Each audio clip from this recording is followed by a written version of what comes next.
প প হচ্ছে অর্ধমাত্রা, তাই আমরা প্রথমে মাত্রা দেব না। আমরা রুলের সামান্য নিচ থেকে অনেকটা দুইয়ের মতো করে ঠিক এইভাবে দেব। খেয়াল রাখবে দাগের এই অংশটা যেন উপর দিকে থাকে। এরপর পেছন থেকে ঘুরিয়ে এইভাবে একটা দাগ দেব, যেন এই অংশটা উপরের দাগের অনেকটা কাছাকাছি থাকে কিংবা স্পর্শ করে। এবার সোজা একটি দাগ দেব। দাগ দেওয়ার পরে অর্ধমাত্রা দেব। এই হলো প। ফ ফ হচ্ছে পূর্ণমাত্রা, প্রথমে তাই আমরা মাত্রা দেব।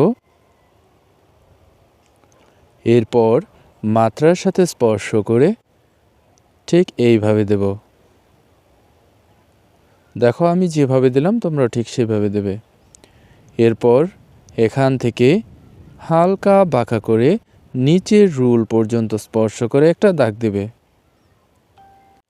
এবার নিচ থেকে উপরে একটা দাগ দেবে। উপরের মাত্রার সাথে যেন স্পর্শ না করে সোজা উপর দিকে উঠিয়ে এইভাবে একের মতো করে দেবে। এই হলো ফ।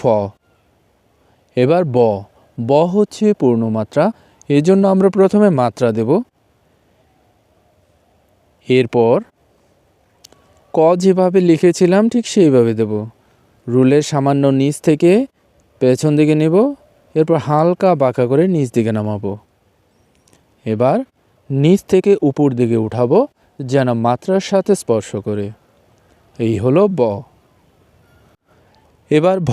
ভ হচ্ছে পূর্ণমাত্রা, তাই প্রথমে আমরা মাত্রা দেব। এবার মাত্রার সামান্য নিচে ছোট্ট একটি গোল করে তারপর এইভাবে ঘুরিয়ে দেব।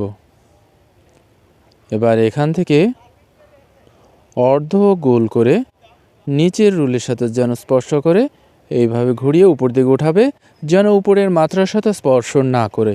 এই হলো ভ। এবার ম। ম হচ্ছে পূর্ণমাত্রা, তাই প্রথমে আমরা মাত্রা দেব।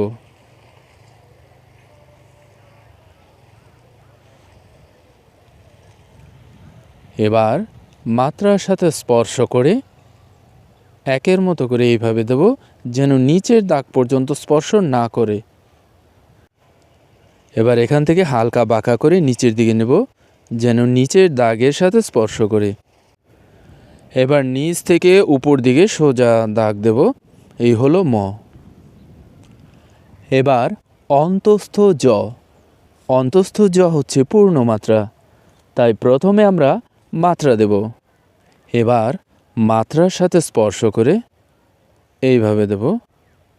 দেখো ফ লেখার সময় যেভাবে দিয়েছিলাম নিচের দাগের সাথে যেন স্পর্শ না করে, এই বিষয়টা খেয়াল রাখবে। এবার এখান থেকে হালকা বাঁকা করে নিচের দাগ পর্যন্ত দেব। এবার নিচ থেকে উপর দিকে সোজা দাগ দেব। এই হলো অন্তস্থ জ। এবার বয়বিন্দু র। বয়বিন্দু র হচ্ছে পূর্ণমাত্রা, তাই প্রথমে মাত্রা দেব এবং মাত্রার সামান্য নিচ থেকে ব যেভাবে লিখেছিলাম ঠিক সেইভাবে লিখব। এবার নিচে বিন্দু দেব। এই হলো বয়বিন্দু র। এবার ল। ল হচ্ছে পূর্ণমাত্রা, তাই প্রথমে আমরা মাত্রা দেব। এবার রুলের মাঝখান থেকে এইভাবে গোল করব। ভালো করে দেখো গোল করার শুরুটা আমি কোথা থেকে করেছি। গোলটা কিন্তু অবশ্যই এইভাবেই করতে হবে। এরপর এইভাবে ঘুরিয়ে এইভাবে দেবে, যেন উপরের দাগের সাথে যেন স্পর্শ না করে। এবার সোজা দাগ টানব, যেন নিচের রুলের সাথে স্পর্শ করে। এই হলো ল। এবার তালব্য শ। তালব্য শ হচ্ছে অর্ধমাত্রা, তাই আমরা কোনো মাত্রা দেব না। উপরের রুলের সাথে স্পর্শ করে এইভাবে একের মতো করে ঘুরিয়ে এর পাশে আবার এইভাবে দেব, তারপর এইভাবে দেব। এবার যেহেতু এটা অর্ধমাত্রা, তাই রুলের সামান্য উপর থেকে সোজা একটি দাগ টানব। এবার অর্ধমাত্রা দেব। এই হলো তালব্য শ। এবার মূর্ধন্য ষ। মূর্ধন্য ষ হচ্ছে পূর্ণমাত্রা, তাই প্রথমে আমরা মাত্রা দেব। এবার অন্তস্থ জ যেভাবে লিখেছিলাম ঠিক সেইভাবে লিখব।